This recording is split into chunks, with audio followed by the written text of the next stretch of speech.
Hey Internet, Jesse at Ish Guitars here with Tom McCormick, our foremost amp expert, specifically for the Archon. This is his personal Archon up here with the cool blue faceplate. And this is the brand new Archon, well, made in Indonesia, actually. Exciting stuff. So it's less expensive and hopefully will be much more accessible, larger quantities and stuff like that versus being built out of the USA factory like the old Archon. Now, interestingly, the old Archon, the way they were able to get a relatively low price point out of the US factory is it used an Indonesian, actually I'm not sure exactly where it was made, so don't quote me on that, but a offshore built board, but the chassis and case and all that stuff was built in America. So it was kind of a hybrid actually in the first place, but a phenomenal amp that was at least, at base assembled in the USA. So, you could get a 25 watt Archon, you get a 50 watt and a 100 watt Archon. So this is a 100 watt Archon head, and this is a 50 watt Archon combo of the new version here.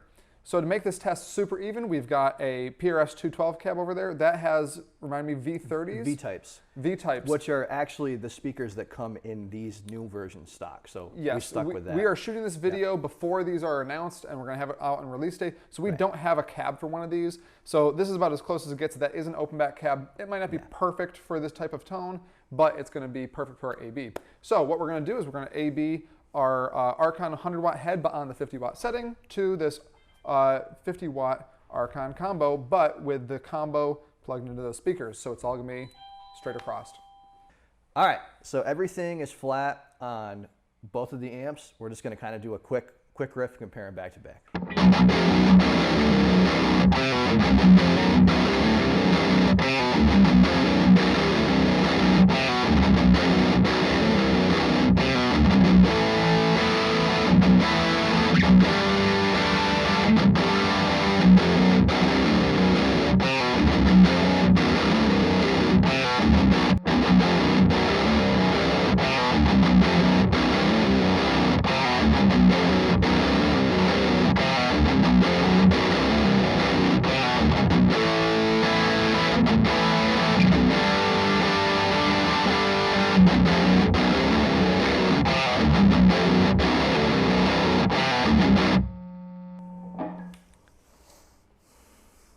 Did you hear anything? There's the only thing that I feel like I hear in this guy is maybe like a little more of like a mid-range bark kind of thing, but it's so subtle. That is, I mean, we've done a lot of comparisons here. It's like kind of our thing, and man, that is probably the closest call I've ever heard. I was hearing this guy maybe being a tiny bit darker is the only thing. I mean, a smidge maybe. That's so tough to tell. Comment below what you guys think. Always love to hear what you have to say. That's pretty wild. So now, is there any control differences on these two? So all of the control options are exactly the same as far as like you have the bright switches for each channel, and then you have your volume, gain, treble, middle, bass. The only thing they flipped, which is kind of weird, if you look on this guy, in the orientation of the knobs, you have treble, middle, bass, whereas on the original, it goes bass, middle, treble, which just like drives me nuts. It's just kind of a funny thing. I'm sure there's a rhyme or reason, but I was like, when I was comparing them earlier, I was like, what's going on? But yeah, not a big deal at all. But everything's there as you would want and expect, which is great. Now I also noticed in the cut that this has no standby on it. Yeah, very interesting.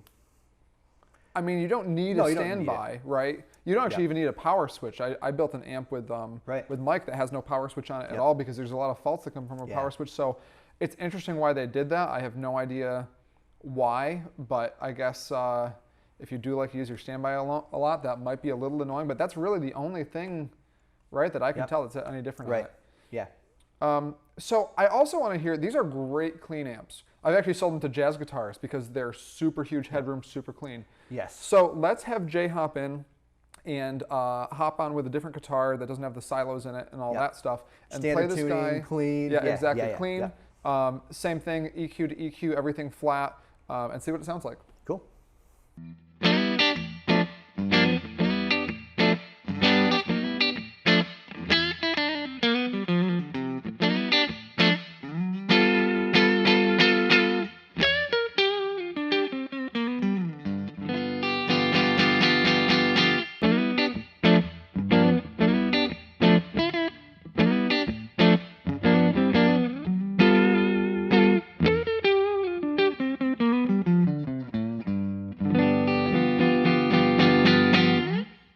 Now, that was quite a bit different to me. Thoughts? Yeah.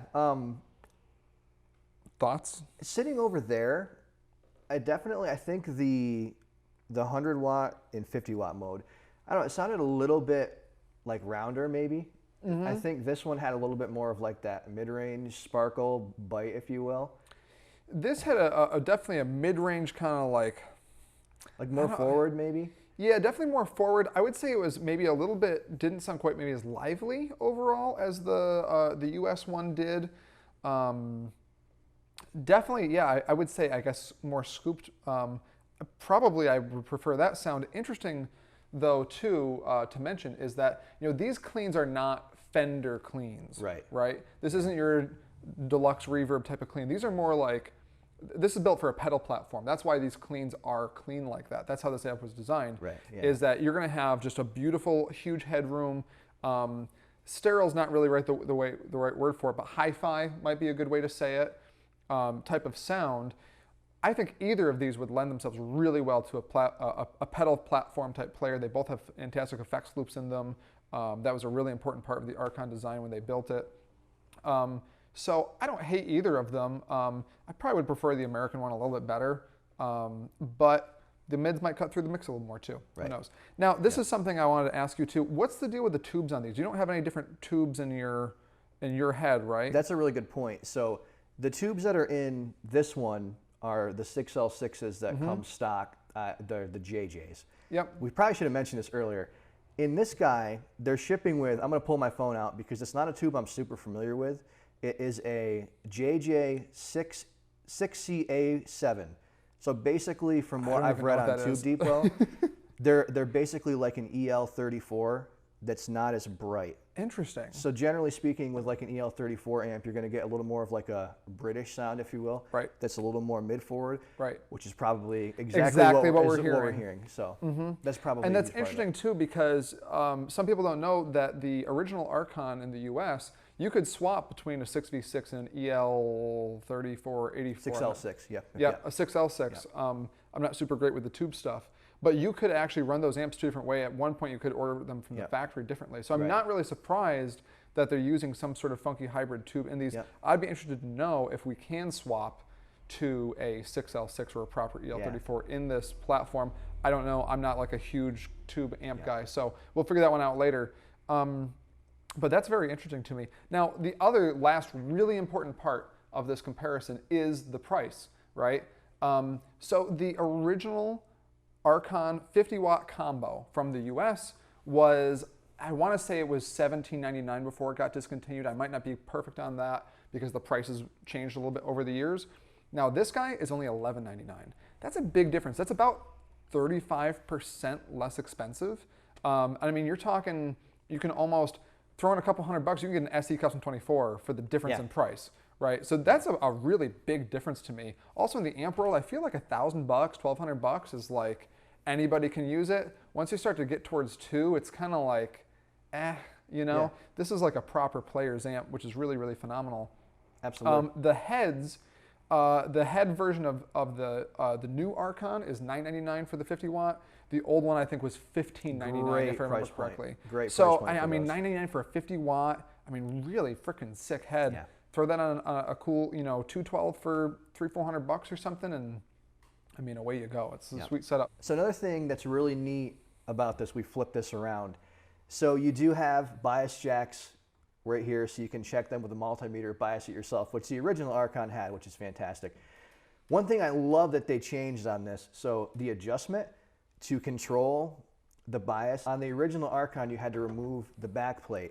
It was actually unscrew it. It was in the chassis, wasn't it? Yeah, it was inside the chassis. It was still very accessible, don't get me wrong, but being that it's right here and you can adjust that on the fly and run different tubes in it and stuff, I think is really cool. Yeah, so that's a nice change. I thought that was cool. One of those little things that's super helpful. And also, they have great inputs in here too. I love this 1x4 ohm or 2x8 ohm, 1x8 ohm or 2x16 ohm, and a 16 ohm output. It gives you so many options, and being able to load down to 4 ohms too. I don't know why any modern amp doesn't do that.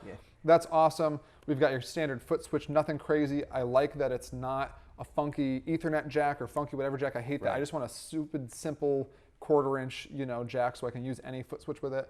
And then, of course, that beautiful effects send and return, which is a very high quality one at that. We could do a whole video on that if we wanted to. So great amp.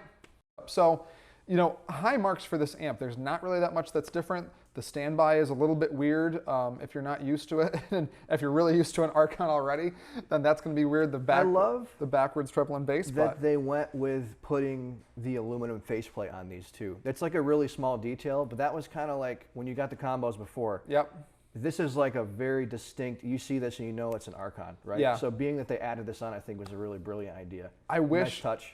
I still wish. I love those wood faceplates so much. If these came with a stained face, like an SE version of like a stained faceplate, you know what I mean? Like a veneer would be so cool. But like, I know it's asking too much. But this looks a little more badass and sleek and streamlined. It does. It does look great. So high marks for this guy. I'm impressed. I think it was a good move. I think it was the right way for the Archon line to go in general. And I'm excited to see what it goes and what you all think about it. So comment, share, subscribe. Let us know what you think. And we'll see you on the flip. See you guys.